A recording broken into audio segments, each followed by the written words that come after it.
guys. Hey. Hey. Hi. Hello, everybody. Thank you guys for coming. I really appreciate it. I'm excited Thanks to for having us. talk to you all tonight. So we are here right next to the Chinese Theater in the heart of Hollywood. And it makes me think about what your guys' first big Hollywood moment was. You know, was it walking on a red carpet for the first time, being on a big set for the first time? Is there something you remember about that? Hollywood moment? Your first Hollywood moment. Let's kick that one off. I'll go. Oh, Sure. You can go. Okay. I was. How old was I, Mom? I was like 6. Hi, Her Mom. mom's in the front row. I think I was like 6 or 7, and I did an episode of The Sweet Life of Zach and Cody. And I was at a bowling alley for my sister's birthday, and that was the first time I got recognized by a group of girls who watched the show, and I will never forget that moment. It was my sister's birthday, and I signed autographs on plates. It was really cool. That's a good one. What about you, Jenny?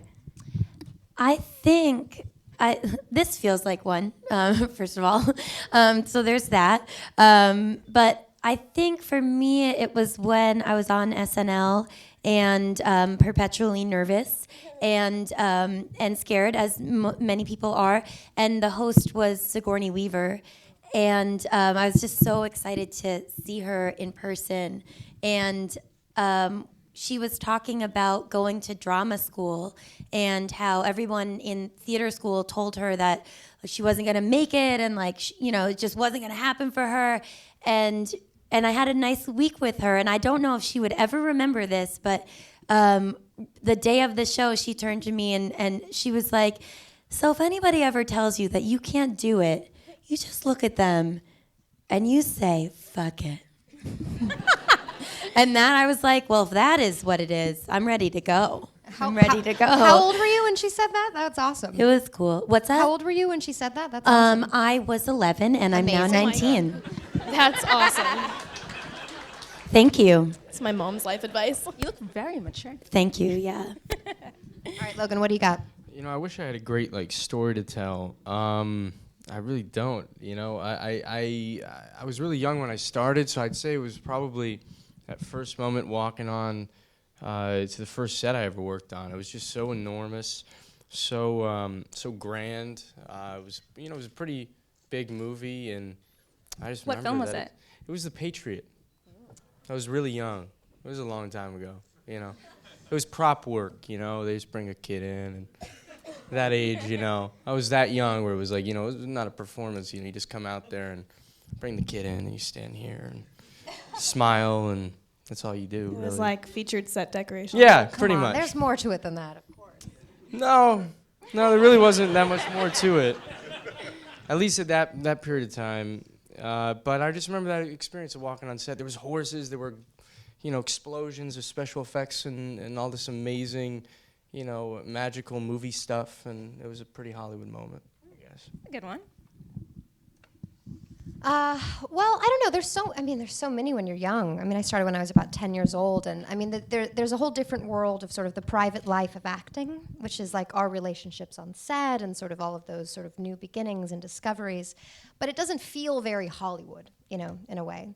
But I guess maybe the first time that sort of transcended and it felt a little bit more Hollywood was I worked on this film called Contact, directed by Robert Zemeckis, and I was like 11 years old, and I remember going on set to I think sort of meet with Jodie and test out my contacts and just kind of generally say hello, and they were eating lunch, and it was lunch, and it's an incredible thing on a giant, I don't even know what the budget of that film was. It was probably upward of, $20 million. And, lunches are an incredible thing. So there's this guy basically doing any kind of pasta you want. There's a taco thing. There's a giant truck of craft service. And for me, I grew up without, any sort of fancy food in my life, and I love that Hollywood for me represents food. I'm like, oh my gosh, I literally stuffed myself silly. 11 years old, I'm like, I'll take the pasta, I'll take this, and I was stuffing my pockets full of candy. I was like, oh my God, am I allowed to take this stuff?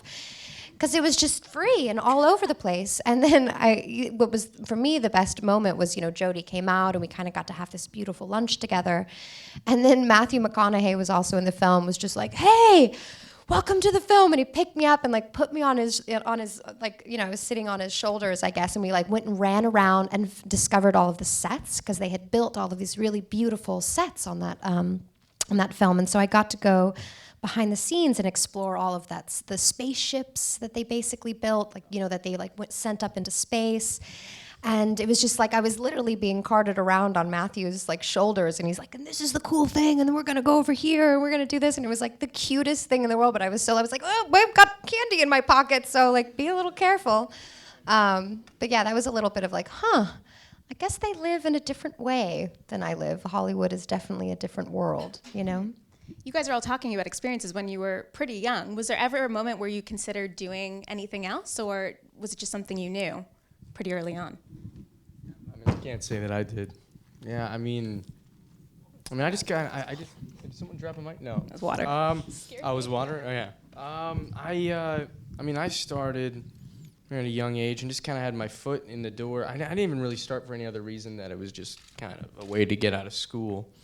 And then after a while, I really fell in love with movies. There was a specific year, it was 2004. And I remember the movies that came out that year. Actually, the movies I discovered that year that really, I just got me passionate about film, and I already had my foot in the door. And then, it just became easier to kind of learn on set, and I just kind of craved being on set at that point. Can we all go through and say what age we started, just so the sort of within context of what we're doing? I was 10 when I started. I was 7. I was 4. I think I started as a stand-up comedian, and I started at 22. My parents wouldn't let me perform. I wanted to be an actress as a child. I'm from Massachusetts. It wasn't really like an opportunity to do that. And I wanted to be an adult actress, which was sort of what I talked about a lot in my stand-up starting, was that like I wanted to be an actress, but not like Shirley Temple or like Kimmy Gibbler from Full House. I wanted to be like Amy Irving, and I wanted to be a woman and have a woman's body and portray female experiences. And my parents were like, yeah, well, you know, you can when you're a woman, but you can't now, and you have to go to school. And so when I went, and when I graduated from college, I started performing at 22 as a stand-up comedian in New York. Was there ever like she said, something that you wanted to do after you were like before you realized you wanted to do that? No, I always wanted to be an American movie actress. Like, you know, that's just it. Like Madeline Kahn, not Bollywood. Ruth Gordon. That's what I wanted, and I waited, and now it's, you know, just as delicious as I thought. Joey, you were like 9 when you were in your first big movie, Ramona and Beezus. How did your friends at school react to that? They were, some of them were cool about it. I was in a private school at the time, and some of them were really not cool about it. So that was cool. But my real close friends were awesome about it, and I was really excited to get to do that. I mean, like, I didn't have a knowledge of how much responsibility it truly was to be carrying a film. So I wasn't really stressed out, and now that I realize what that was, I was like, whoa, why wasn't I like freaking out all the time? Oh yeah, I was 9. So it was it's now that I look back at it, I'm like, wow, that was crazy that I did that. It was so much fun, and it was such an incredible set to be on. Everyone was so wonderful. And also, to answer the question, if I wanted to do anything, before I realized I didn't like math, I wanted to be a mathematician. So that's it. But now I like acting, and I don't want to do anything else. There are a lot of actors, I feel like, who don't like math. I'm sure that someone's going to get really upset about that. It's a stereotype. Yeah, okay? I also really don't like math either. Yeah. I mean, like, I like it, but it's so hard. Joey, what grade are you in now? I'm a junior in high school. Oh, wow. So you're still taking math? Yes, but I might be getting out sooner than I should be, so that's good. I think I'm going to try to go to college next year or something and see if I can study something I want to study instead of taking illogical math classes that I'll never use. No offense to like math teachers, but I don't know how to pay a mortgage, but I know what the Pythagorean theorem is, so that's going to help me. she brought up college. Jenny, you said you went to Columbia. Did you guys consider going to college? I know there's a lot of pressure to kind of continue your career when you're young and like strike while the iron is hot. Was it something you thought about or think about still?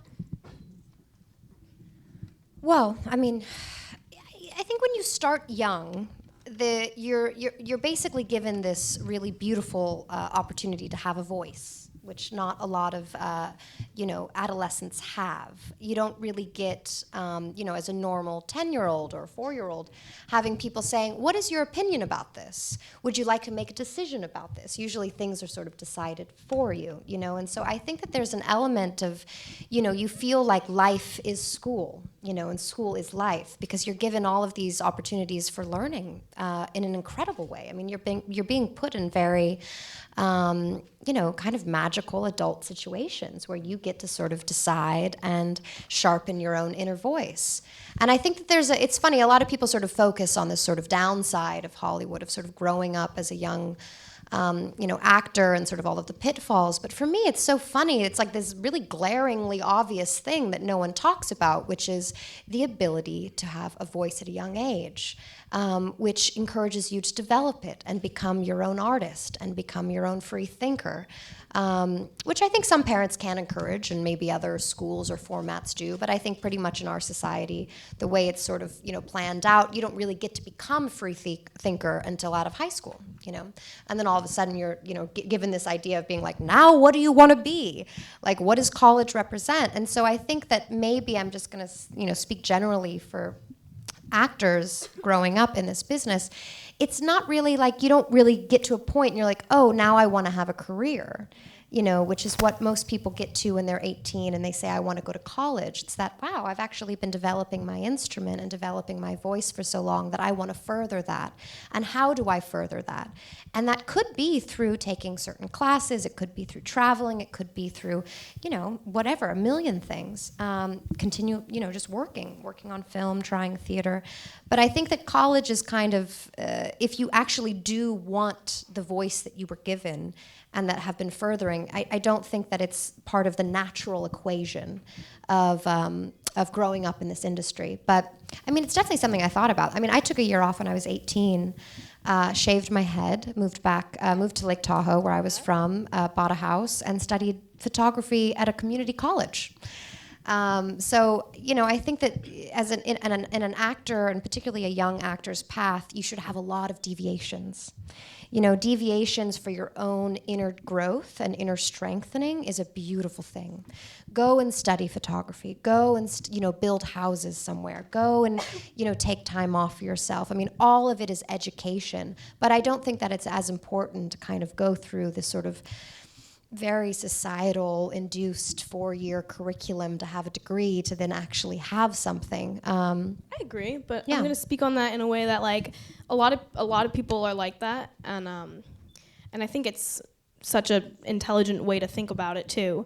But also people like me, at first when my mom brought up the idea, when you're out of high school, do you want to go to college? At first I was like, no.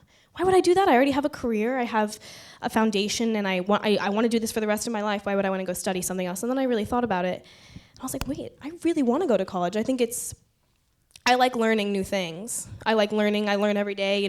Being on sets is learning too. Reading books. I love reading books. I learn that way. But I think that going to a school where you get to pick what you want to learn, even if it's not something about that you're doing, like even if I don't study film, let's say I study science or something, which I won't, but I think it's something, it's cool to have a knowledge of something beyond what you do. And if you study film, you have more knowledge of what you do, which is awesome as well. But I think I want to study like the anatomy or something if I go to college. I think that'd be really cool. I love all these different perspectives. And then, I was going to ask you like what you think it's added to your career having gone. Well, first of all, I was, both of my parents are artists, and art was like in our house, and I grew up feeling comfortable being creative, but what I wasn't very comfortable with was being social. But I was gregarious, but it just didn't work for me at my high school. Like I just was like, really random dork. By the way, Jenny went to my high school, and I so did. my perspective on her is so not how she sees herself. I She saw was it like that so way. cool, the valedictorian, but So cool, the valedictorian. But I did learn how to socialize, and that was really important to me. Also, like, I really was driven to be an actress, but I didn't know any actors at all. And when I went to college, it was like, I knew that I had gone to a theater program like over the summer, and we had been doing a scene from Arthur Miller's A View from the Bridge, and it's a scene between Catherine and Rodolfo where she's like basically asking him to like teach her how to make love. And we had to do the scene, and I was afraid of boys, and I was horrible at it because I was terrified, and also I didn't know how to act. And the acting teacher was like, you have no energy.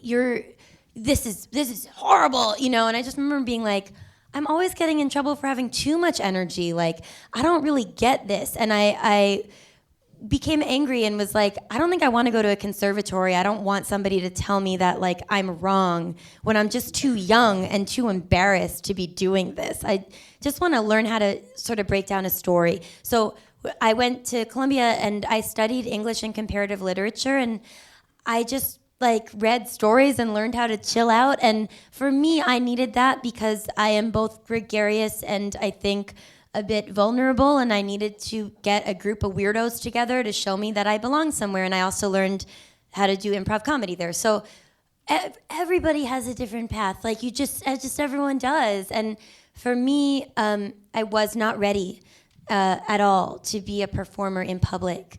And so it was good for me. And also, you know, I don't read the Iliad on my spare time. I don't read, you know, like Marx. So I'm glad that I got it done, because otherwise I wouldn't have. And I don't know, it's good to make jokes about, at least. Like, I don't use the education in the typical way that one might, but am I glad that I took the history of Japan? Yeah.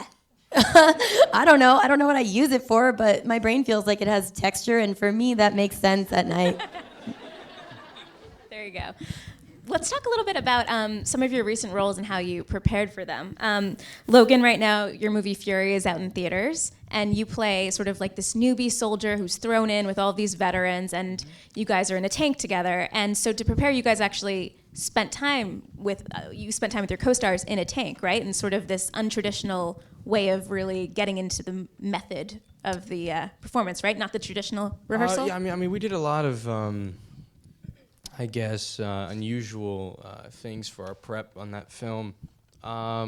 We all committed, you know, to about a 9-month process for it, and it was really like the whole year actually, where we did a lot of different things. We did spend a lot of time in a tank, learning our positions,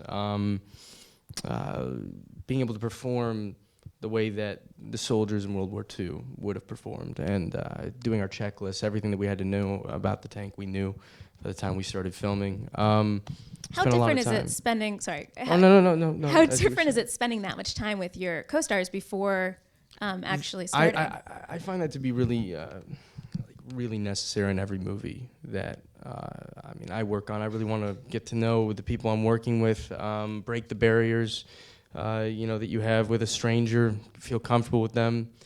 When you meet someone for the first time, you don't, necessarily feel comfortable exploring scenes. Why are you looking at me physically. for this? I'm like, do I I was make you looking feel this way. awkward? I thought I'd include you in the conversation instead of giving you my back the whole time.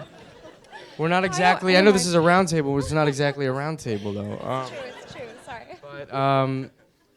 But as I was saying, though, some of the weird things that we did, we fought every day, which broke barriers quickly. We'd wake up early in the morning and get together and just spar and just beat each other up, and it broke physical barriers, and it was the first time I've ever done that. But it really broke, those physical barriers. We then would go into rehearsals and go into those scenes, in the script and rehearse in a way that I've never done it before. It was extremely violent, like the film is, but it was unique.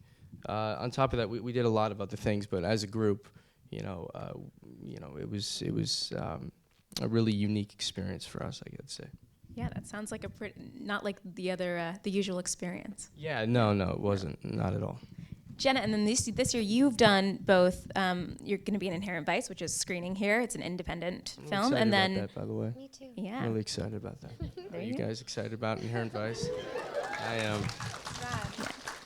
So you did that, and then you shot The Hunger Games, the next installments of that, which I imagine are wildly different experiences. Can you talk a little bit about working on an independent film versus like a behemoth franchise? Craft service. I mean, for real. I mean, that's the only difference for me. It all goes back to food. But no, I mean, honestly, it's you and a camera and a director's vision. At the end of every day, I mean, that's what you get. Whether you're doing probably maybe a giant war scene with like multiple in camera, explosives and things being reset. I mean, still at the end of the day, it's a very simple thing that you're building as a narrative, as this story between, it's, you and the director and your castmates. And, even within, sort of the Hunger Games and sort of this sort of, giant sort of phenomena, at the end of the day, it's still just me and Francis, like, talking about what's real. The director. Yeah, Francis Lawrence, sorry. Here I am having a conversation, and there's all these, it's an open conversation. So, I mean, I feel like it's really just budgetary things that I notice the difference. I mean, I guess if I had to be nitpicky, maybe the main difference is on an independent film, there's less time. You have less time to play, you have less time to prepare, you have less time to reset, you have just less time. But that also creates beautiful things. Knowing that you only have, an hour before sunset, and you're not going to be able to get back to this location ever again. And here you are, two actors, sort of facing the sun. That's it. And inside of you, that's all that you have. You have an hour to create something, and that's a beautiful thing. And that usually only happens, on smaller films, but even on big films. I mean, even with Mockingjay, it's it's racing light and time and all of these things. So you still feel that precious pressure of creation.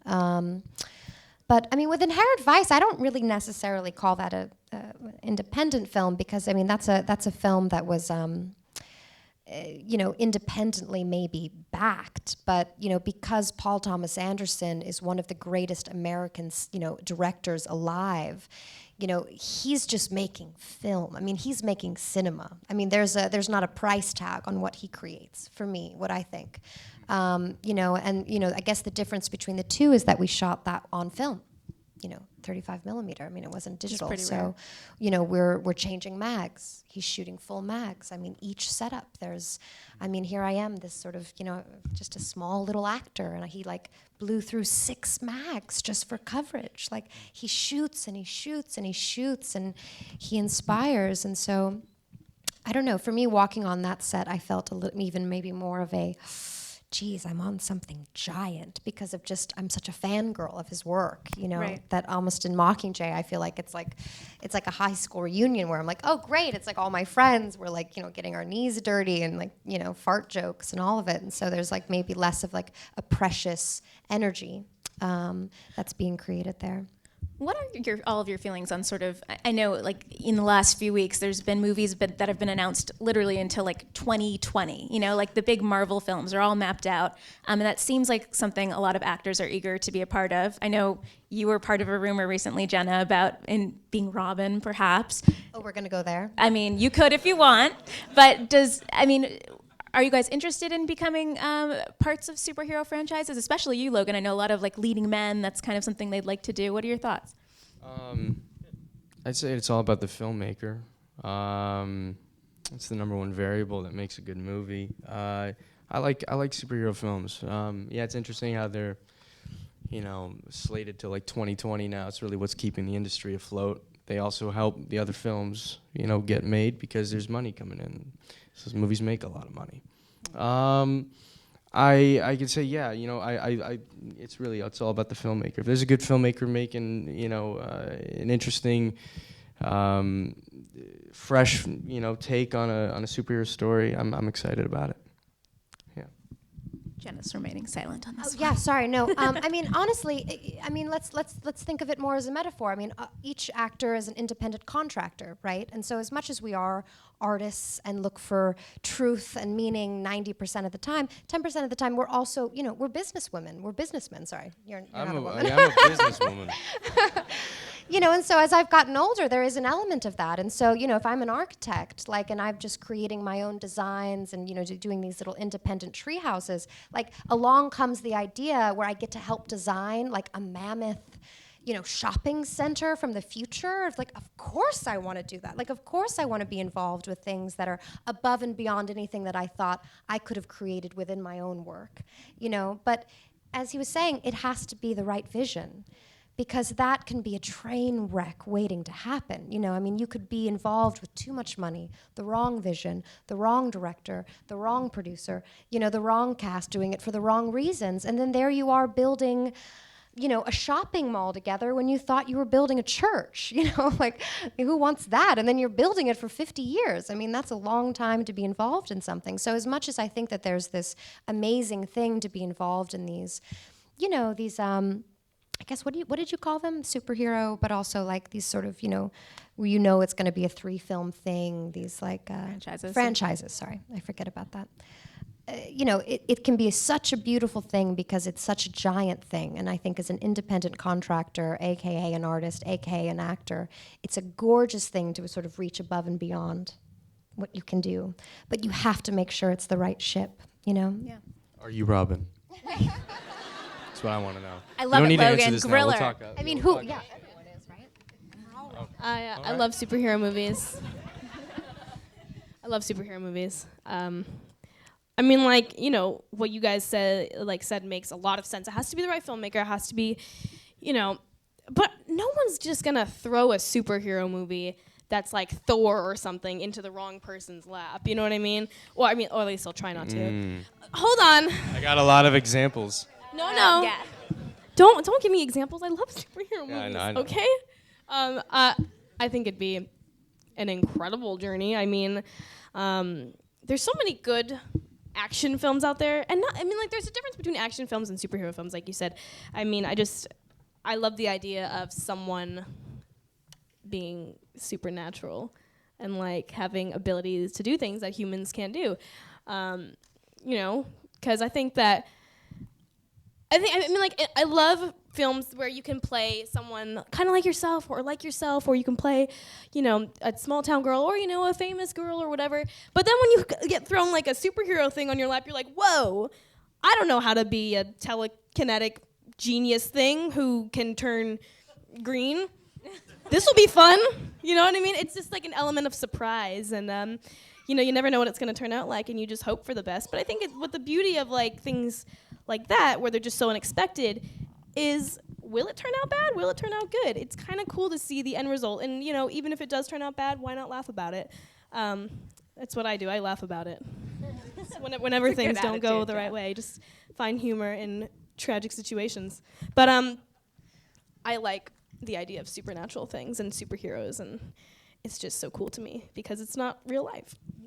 I agree. It also seems like it would be fun to find the human in the extra human It was being. very profound. And that's when they're good, and that's when they're really, really good for me, is when the human element is there and really pervasive. And I just watched the new X-Men movie last weekend, and I really, really enjoyed it.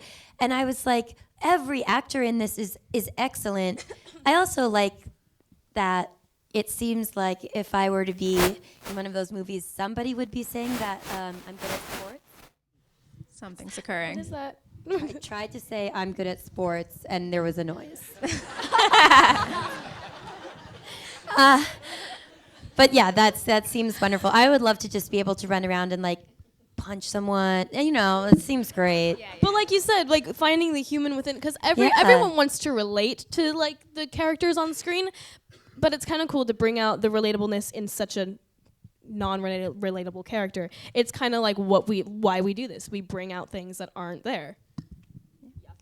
And then also, just on a side note, talking about like life college and life education is like usually within those films, you know, you're asked to do things and to learn things that nowhere in the world with any other smaller independent film about two people would you be asked to learn how to like do heavy artillery, like learn martial arts, like, you know, understand how to do like, you know, not, I mean, I'm just thinking about for me in Sucker Punch where it's like I had to do pole dancing and then also heavy artillery and then work with Navy SEALs and then also like get trained by martial arts. It's like, it was insane what I had to do. And it was so empowering as a woman, you know, 25 years old at that time, you know, that they saw in this little scrawny whatever, that I could do this, that I could be my own superhero. And so in a way, even in our own private journeys, I mean, us, you know, you're saying it's like interesting because it's not life, but it's also kind of part of our myth of life. Exactly, because we You have know? to create these things as actors and as artists, really, I shouldn't say. I feel like we are artists, you know what I mean? Like you said, it's about creating things as artists, and it is our real life. It has become our reality, doing things that are nowhere near anyone else's reality, which is kind of amazing in a way, and also a little frightening because, you know, you're like, wow, I have so much pressure to do this one thing, but, you know, what's going to stop me? I can do anything if you really, you know, this is going to sound super cliche, but you can do anything if you put your mind to it. It's true, though. But that they give you those tools is pretty incredible. You know, that you're given tools to sort of, you know, change your body and change your shape and change your strength and change your ability, and that they, you know, basically be, you know, people are saying like, I believe in you. You can do this with like a month of training. You can become a killer. You know, I'm like, all right, Maybe okay, not a I good think I can thing do that. I wanted to ask you guys a little bit about TV and film, because Joey and Jenny, both of you guys this year jumped between them a lot. You were in Fargo. You've been on how many? Married, Bob. You were just telling me upstairs, Bob's Burgers. Like, you could list them off, and then obviously your film careers as well. Do you guys feel comfortable jumping between the mediums, and do you think that more actors are feeling comfortable doing so? Jenny? I feel good about it. At the shows I work on tend to be like Married, which is on FX, is shot a lot like an independent film, and, you know, we're single cam. And even the network shows that I'm on, like Parks and Rec, they're still like technically a single cam show, even though sometimes there's two cameras working at once. Like, I think I would probably, if I was just working on like I've never done a 3-camera show, and that's not my preference. So I don't think I will, but because I cannot stand in one spot, and I just don't want to do it. But I think maybe that would be harder. But I think that there is such good work being done on television, especially cable TV, and there are amazing actors. And just as Jenna and Logan were saying before, it just comes down to the author of the story and the director and the people you work with, and that there are more and more opportunities out there on cable TV is just a great thing. And, you know, An Obvious Child is a little movie, and thanks. You know, we made it in 18 days, and that was quick. But it didn't feel very different. And I just only feel uncomfortable when I'm around people that don't seem nice or smart. So I've been lucky. Working on, because I was on, we're FX sisters. I was on Fargo. Holla. Working on Fargo was a little bit like working on a movie because of how much people expected from the show because of the movie. And a lot of people got the wrong idea at first. I mean, not a lot. Obviously, it did well. But a couple people were like, you guys are trying to, you know, be better than Fargo, the movie. I was like, hold up. You better check yourself before you wreck yourself. We're not trying to, like, beat Fargo. We're trying to make, like, a new add-on to the story and make it different, but still base it on true facts. And it was so cool because, I mean, like, I got to work with Billy Bob Thornton, Colin Hanks, Noah Hawley, who was the writer and the producer of the film. Did I just say film? TV show.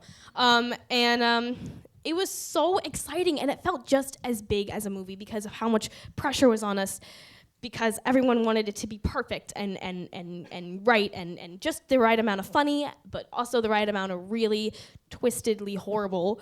And I think that, the directors of each episode and the producers, they nailed it. And I think just being part of it was so amazing. But it did feel like a movie, in a way. But being on TV is really cool because sometimes you reach a different type of crowd than doing film, and a certain number too, because a lot of people go see films and a lot of people watch the television, but not a lot of people be like, I watch this show. I mean, a lot of people do say I watch this show religiously, but there's only so many shows you can watch religiously.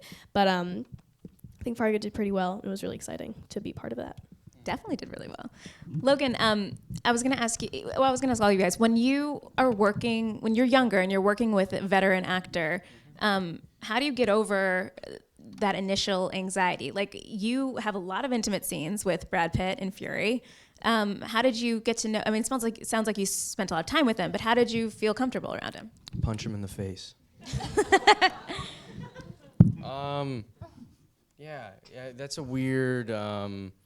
It's a weird barrier, I mean, when you're looking at someone who's so iconic, and you want to feel comfortable with them and collaborate with them and feel free to explore scenes with them in a way that you're not thinking about who they are.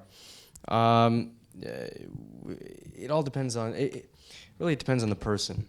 I can say with him it was extremely easy because he's just a really good guy, a really invested, hardworking actor. And in this situation, Brad and everybody else in the cast, we all wanted a really immersive experience. And we gave ourselves to the project. We gave ourselves to our director's vision and his process. And it was easy to kind of get past, I guess, the celebrity of it all. Is it lame to be like...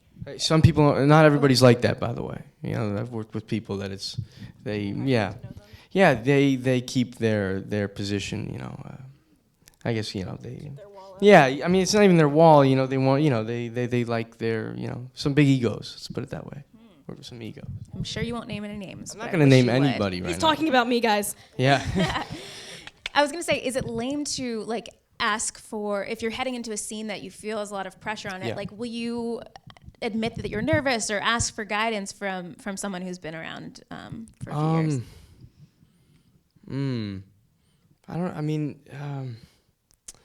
I guess not really. I can't say I really get nervous. I can't say I really get nervous about, not feeling like I can get to the place. I get nervous about where you have to go sometimes. And then, my favorite moments are when you're exploring it on the day, when the cameras are rolling, and you can really just be honest in that moment. I have a hard time, doing that in rehearsals and I guess, readings and things like that, really giving the investment until the cameras are rolling and we're really, in it in that moment.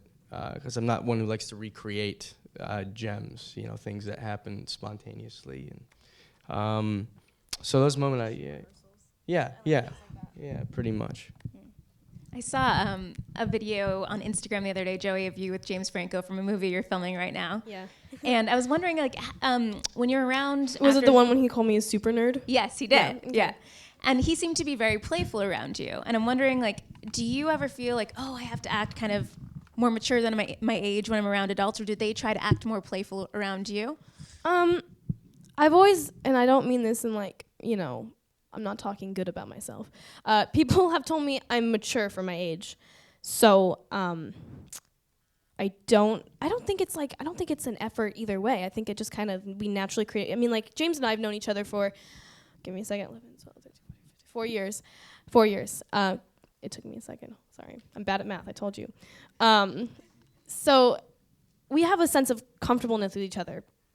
So when we get on a set together, we are always eager to work with each other. And we're so happy, and someone had so much fun. I just spent the whole day stuck in a small car with him, 2 days ago, and we were listening to music, we were making jokes. So I think it's just naturally a friendship that comes when you work with someone, whether it's if you've known them for a really long time or if you're just getting to work with them, but they're really personable.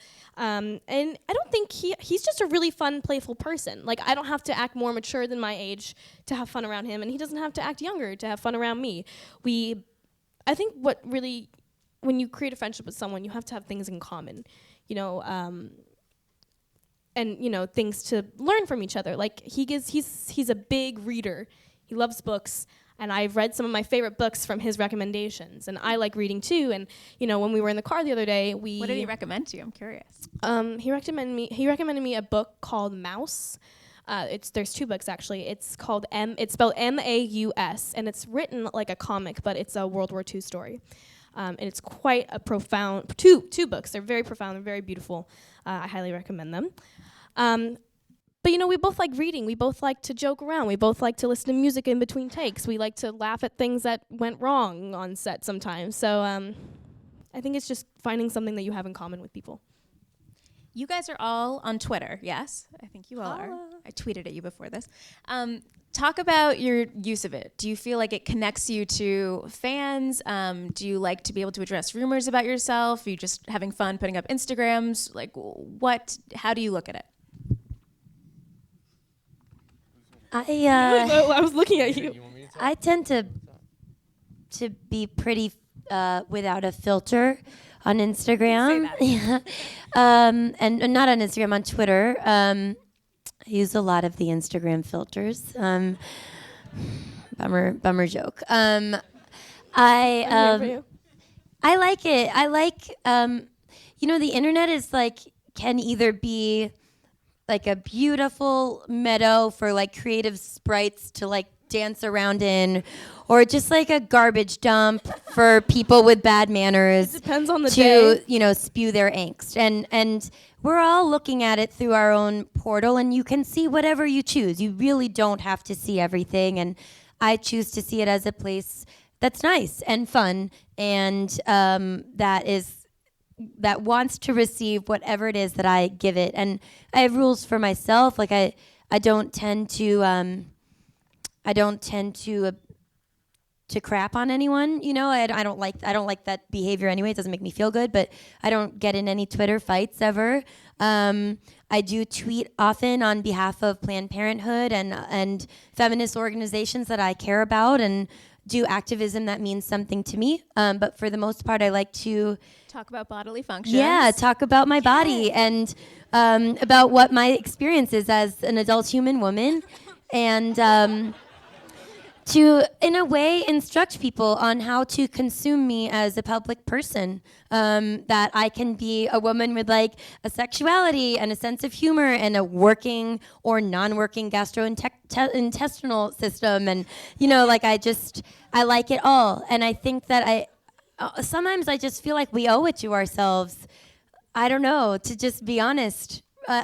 That's nice manners on the internet to me, actually. So I like it. I find it to be very cathartic, but sometimes there are times when my husband's like, put down your phone, and if you have something to say it to me, because I don't want to read anymore that you have PMS. I can tell. And then, so it's okay, I think I like it. I like it a lot. I love you. I love you too. I like your vibe. Nice. What about you two? I initially signed up for Twitter because of, I just think it's the best news source. And then I started to use it for work mostly, as an insight into behind the scenes, stuff about, whatever film I'm working on, usually. I don't really use it that often. I probably should use it more. Sometimes I talk to my friends on there, but that's about it. I use it, I don't know, I try to be funny, and sometimes it doesn't work out. Sometimes it does, so you can see that by how many favorites I get and how many retweets I get. But I like to have conversations with, I don't like this word, but my fans, I guess. And, in the notification center, I like to reply to them. I like to, talk to them. And I like to post things that I find interesting and funny, and I talk to because my sister's on The Young and the Restless, so people like to see us interacting on Twitter, so we interact with each other on Twitter. And my friend the other day, we both like the show Community, so he tweeted me the first lyric of the Spanish rap that Troy and Abed sing on Community. And I finished it with him. We did back and forth, and everyone was like, "What are you saying? This makes no sense. You're saying disco spider and lard." And we're like, "That's right." So I use it to just kind of, let out my happy side. And I also like looking what the trending topics are, what children my age are finding interesting. There was a trend like 2-3 days ago. It was #Alex from Target. Let's not even go Does there. anybody? Yeah, so I was really interested about that, and I was like, why? There's people like us who work so hard. And then like this one kid, like someone was like, oh, he's cute, and he's on the Ellen show now. Thank you. Joey, it was all a marketing ploy. I won't get it. I think it's really cool that you guys can use Twitter to connect with your fans, because back in 1998, when I tried to reach one of my favorite actresses, it was sent back to me. This is a letter to a Jena Malone at International Creative Management. What? Can I read this? I'm dying. Would you please do a dramatic reading? I don't know. I'll do it in Oh, a it's song. really good. No, it's so cute. Oh my gosh, I'm dying. No, read it aloud, Jenna. Come on. Yes. Dear Jenna, January 2nd, 1998. Oh, come on. This was so... Hey. My name is Amy, and I'm a huge fan of yours. I saw you in Ellen Foster a while back, and you were so amazing in that. It must have been hard to portray such a troubled girl. You were also awesome in Stepmom. I love the parentheses you're using. How great of an experience was it to work with Susan Sarandon and Julia Roberts? It was awesome. Susan's like this earth goddess, and Julia was just like the coolest woman ever. She turned 30 actually on set, and she rented out Six Flags for her birthday. And I was like, you're the coolest person ever. Okay, I'm so glad we get to do this. Yes. I have the dream of becoming an actress one day, and seriously, you have truly inspired me even more to fulfill my dream. Thank you. I saw you on the David Letterman show last night, and you seem so cool and like a great friend to have. I know you have such a busy schedule, but if you could possibly write back to me, you would make me so incredibly happy.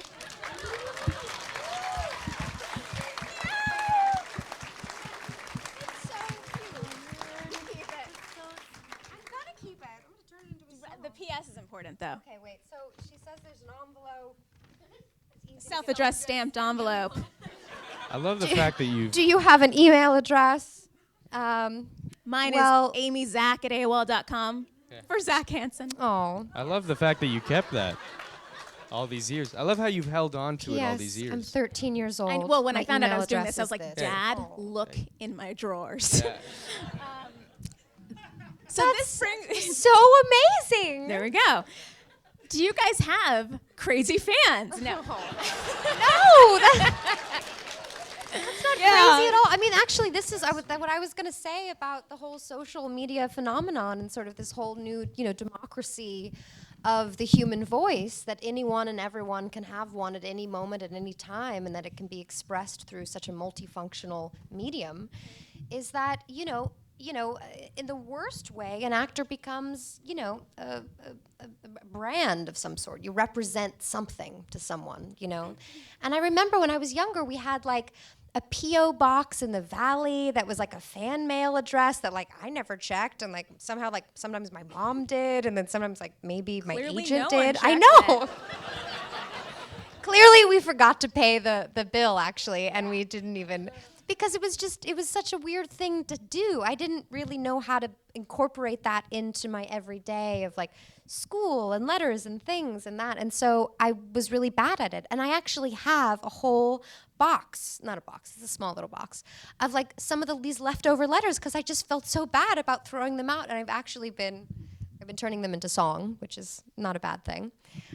Ooh, and now I'm scared. Yeah. You got to give that back to me then. Yeah, I know. Yeah, I was going to say, to be continued. But no, that it really does give you this ability to say, hey, I'm this person, without the sort of, artifice of a magazine or a film to represent or a director or I'm wearing this dress or even this, there's artifice between. It's hard to sort of, even in this moment, it's like you're seating and I'm sitting here and there's things between us. But within this sort of, great social media, revolution that we're in, even though I still don't know anything, I'm like, trending? What's that? I'm like still learning. I will teach you my ways. Yeah, I need to know. I need to get in there. I know. I have a sister who's 17, and she's like, Jenna, really?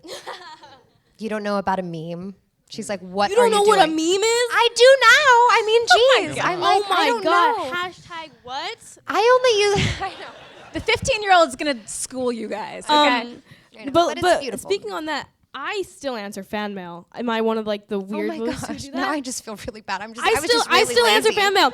I still do it, and I have a couple bags saved. I never throw out any piece of fan mail. I will keep every single piece for the end of time because I think it's such a special part because the act of writing letters is such a lost thing. I write thank you notes. I don't text people thank you. I don't call them and say I call people and say thank you, but I write thank you notes and I mail them out. I think there's just such a nice thing about this person took the time to sit down, write it, send it out to me. Not just, oh, hey, yo, thanks so much for that thing that you did. Or like texting is even worse.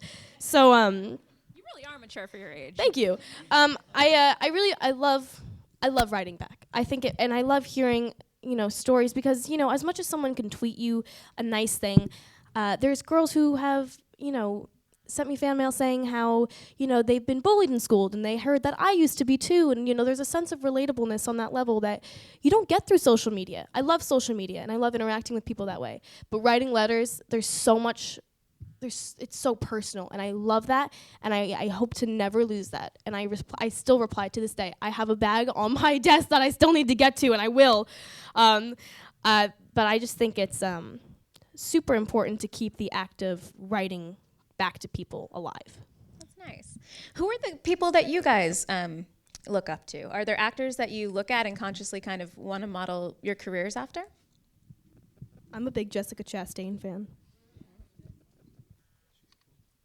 Yeah, I don't know. I mean, the whole thing of like modeling a career after, I don't know. I love the idea of actors that any performance can inspire, whether they're a seasoned actor or someone, first time making a film. I mean, there's so many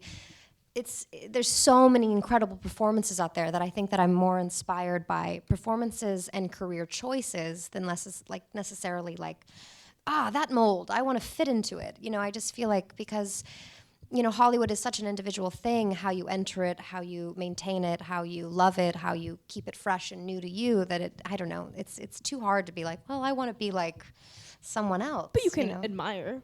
Yeah, I mean, I admire every single person on this stage right now.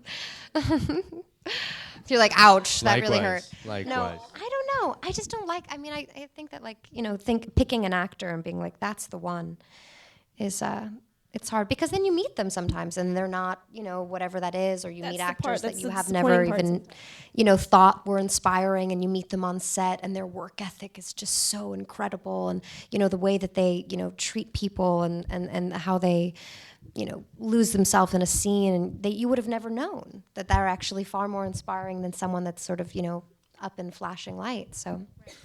There's still sometimes I remember you had said you liked Gilda Radner growing up. Yeah, I love Gilda Radner. I love women like Gilda Radner, Ruth Gordon, Madeline Kahn, Rosalind Russell, Amy Sedaris. I like women that Lily Tomlin cannot be replaced by anyone else, and what they did was so specific to them, but they also had a really interesting and personal sense of style, a real grip and pride in their sexuality, and really put their personality and their sexuality and their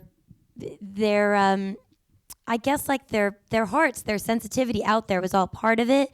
And And I that's what I like. That's also why I love John Candy.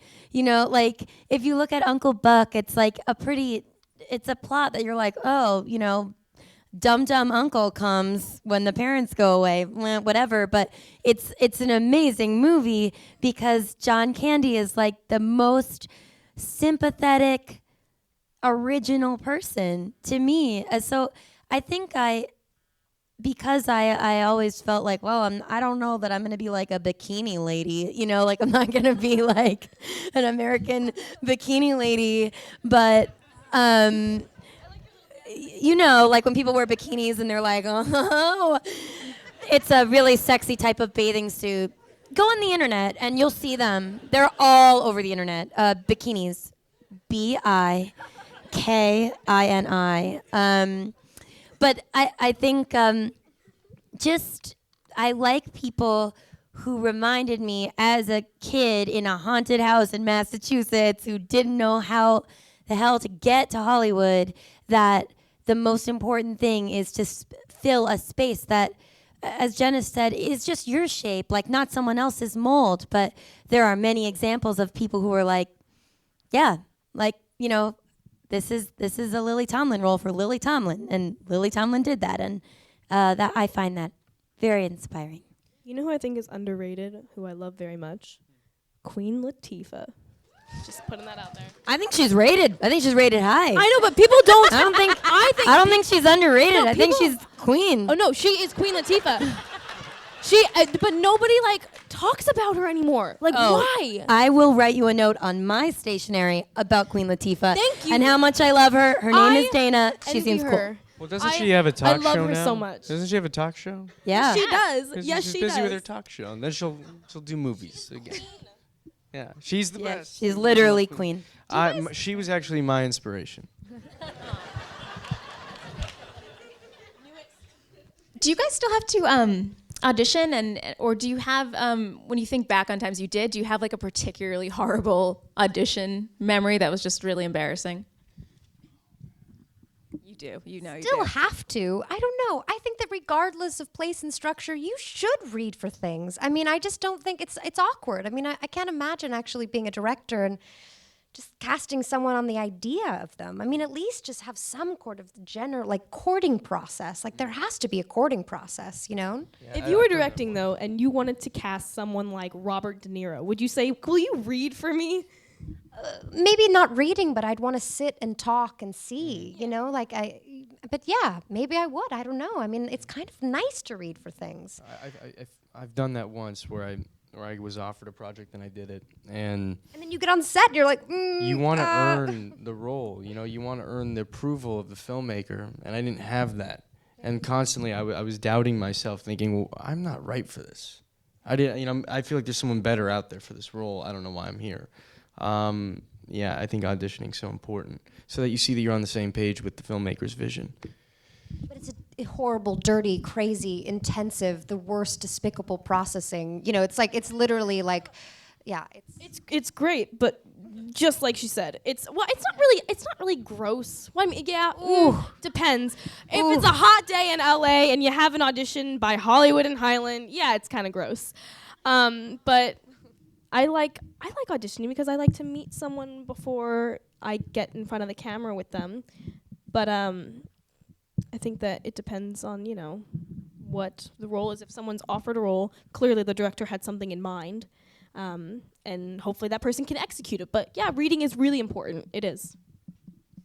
They are giving me the cut it off sign. I know. I wanted to ask you guys, because I know everyone out here is probably just one final word. I'm sure they want to know, you know, if there was something you guys wish you had heard earlier in your career, because I bet there's a lot of aspiring actors and filmmakers out there. What would you tell them? What was something you wish you had known earlier on?